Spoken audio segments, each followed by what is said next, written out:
Welcome back to our talks on mind and machine. This is the second part of the series. We're going to be talking about what a neuron can know. We just talked about what a neuron can do. So now we need to figure out how we can represent neural knowledge, so to speak, in a computational form. So how do neurons differ? Like, if neurons have knowledge, then we can assume maybe that neurons have different knowledge. Okay, so let's consider that neurons are anatomically different, right? They can differ anatomically in their hardware, the number of dendrites, the layout of the dendrites. Okay, but they can also differ physiologically in their software. And they do this kind of variation, or they have this kind of variation through what we call synaptic efficacy, which is how easy it is for an input from a dendrite to excite a neuron. Okay, so how do we talk about that? Okay, so essentially we talk about it in terms of weighting. So if this dendrite has an easier time exciting a neuron than this one, this one obviously has a higher weighting, right? So we have our n number of dendrites, meaning we have x to the n neurotransmitter inputs, right? But now we also have weightings.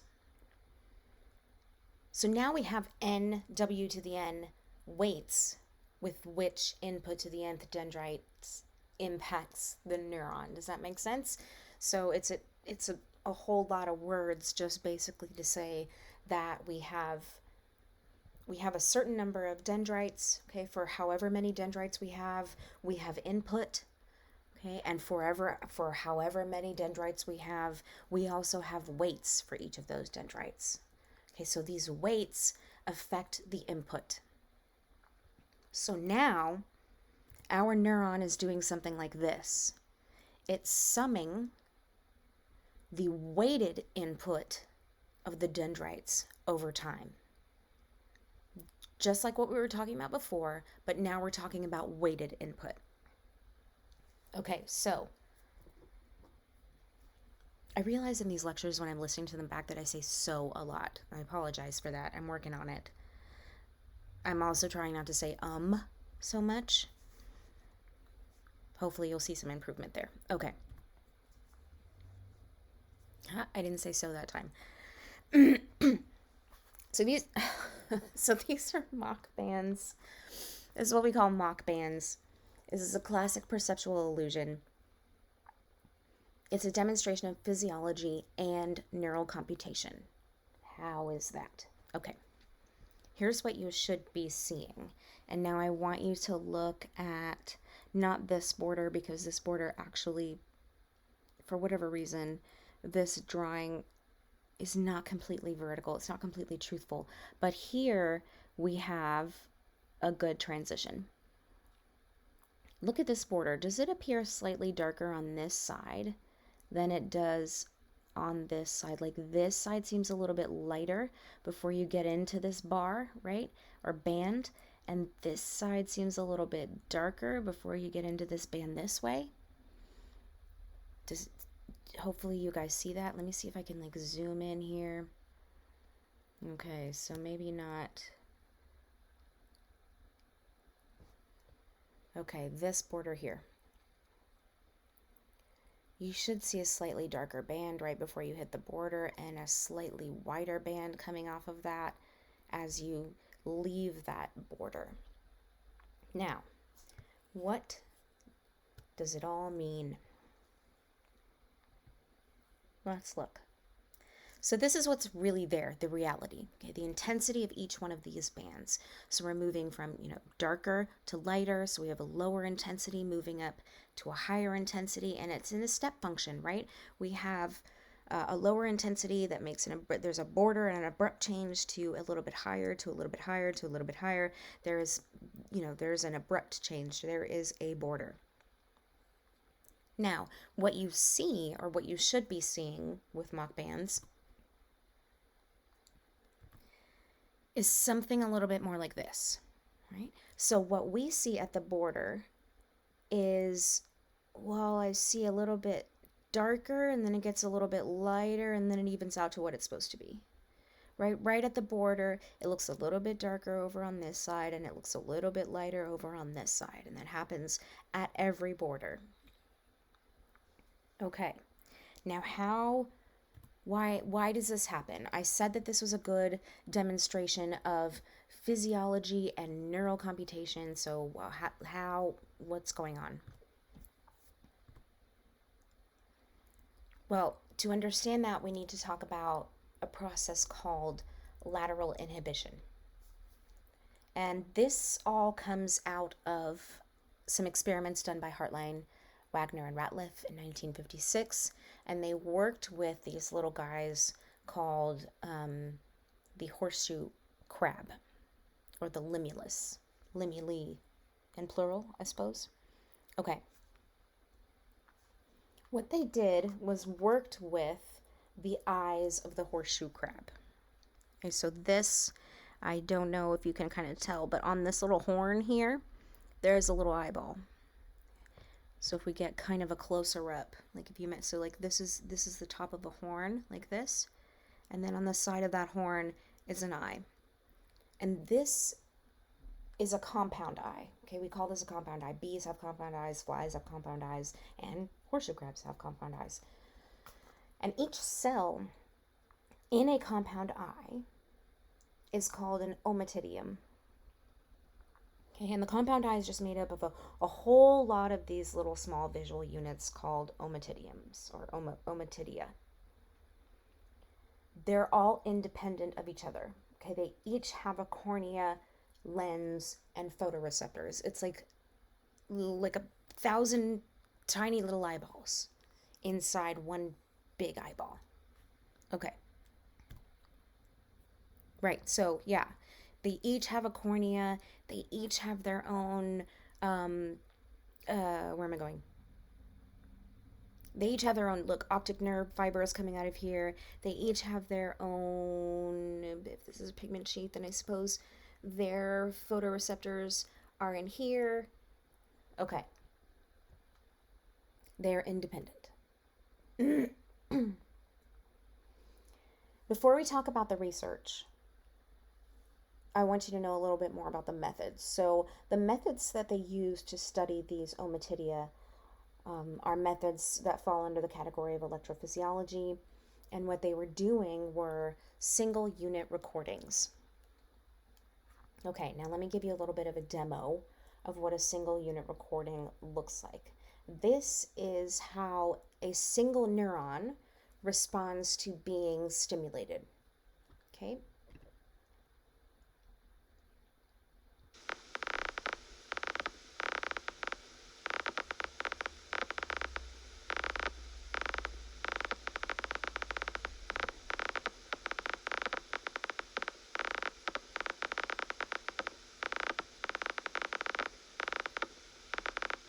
Okay, so that is a Purkinje cell, and the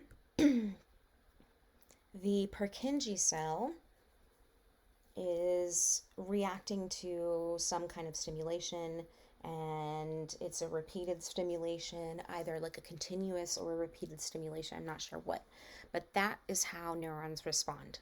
Okay, so like these little lines. So now you'll understand sort of what's coming up.